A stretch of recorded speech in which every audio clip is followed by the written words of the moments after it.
I freak out, of course. So in a daze, I put my hands out the window, and a swarm of police officers jog over to my car with their guns out and aim at my window. Apparently, the neighbor had seen a strange car parked behind the vacant lot and called the police. I guess I would have done the same thing. After they calmed down and realized I wasn't some national threat, they asked me what I was doing there. And that's when I did it. I told them that my girlfriend's dad was in town, and he didn't know we were dating, so I had to sleep in my car for a few days. That's when one cop turned off his flashlight, looked at the other cop in complete disbelief, and turned to me and said, "Seriously?" I was tired and I didn't have the energy to explain more, so I just said, "Yeah." I think he was still trying to be professional, so he told me that I needed to go somewhere else, and he told me to try sleeping in the Walmart parking lot. And as he was turning to walk back to his car, I heard him say, "Poor bastard." The rest of the night, I did some serious thinking. I sort of had to because I couldn't go to sleep. Have you ever been so tired that you can't fall asleep? Well, that was me. I just sort of woke up and realized that I was a complete and utter wuss. I was a sorry excuse for a man. If my dad knew how much of a wuss I'd become, he'd be disappointed. So that night, I wrote a note to myself on a piece of notebook paper that said, "I will get this attraction thing handled, or I will die trying." I still carry that note around with me to this day. So I grabbed the first thing I knew to look at out of my back seat, my psychology notebook from when I went to college in Florida. I opened randomly and I started reading, and I didn't know if I was delirious from no sleep for 3 days or if something just snapped and my IQ jumped 50 points, but I suddenly noticed a theory that my professor taught me that just went in one ear and out the other. Propinquity. It's a $10 word, which is probably why I never remembered it in the first place. So I read all my notes on this propinquity thing, and I thought, well, screw it. What the hell do I have to lose? I'll try it out tomorrow.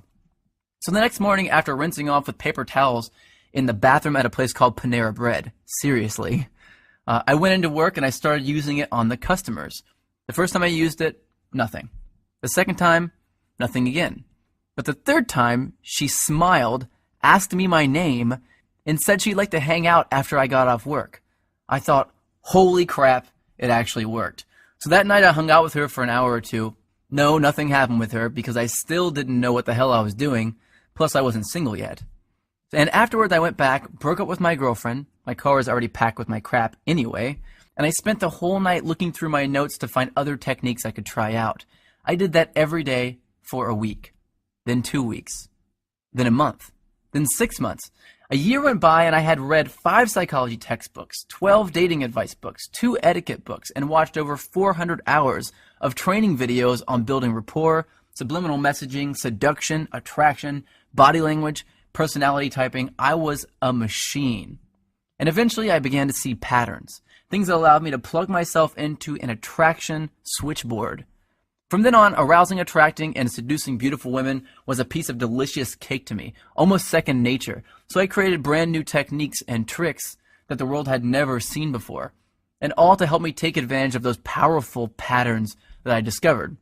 But what were some of those techniques that I used, and that thousands of guys eventually started using, to get women to uncontrollably flirt, make out, and sleep with me time and time again? The ones I found that worked just about 100% of the time on just about any kind of woman, regardless of her age, hair color, height, or how smoking hot she was. Well, I'd like to teach some of them to you now, if that's alright with you. You might want to get a pen and a piece of paper ready for this part, especially since this video gets taken down in 24 hours. Remember, these techniques will get you results instantly, but I'm just barely scratching the surface here. And pay close attention to the last technique I teach you, because that's when I'm going to reveal the #1 simple, bizarro chick trick that you've never heard of before that got me 90% of my success with women right away, and how thinking like this fish is going to make you better with women than anyone you've ever known. The first technique has to do with the chick's mouth. I know, chick's mouth, you want to put something in it. I get that. But before you run off and do that, let me tell you the secret. Did you know that if you look at a woman's mouth while she's talking to you, that you'll subconsciously make her think about sleeping with you? This is called a sexual trigger. Sexual triggers are secret techniques that bypass all of her barriers and turn her on without her knowledge. Using sexual triggers is like using Inception to make her want to sleep with you. They are the cornerstone of unrivaled success with women, and I'm going to reveal where you can get dozens of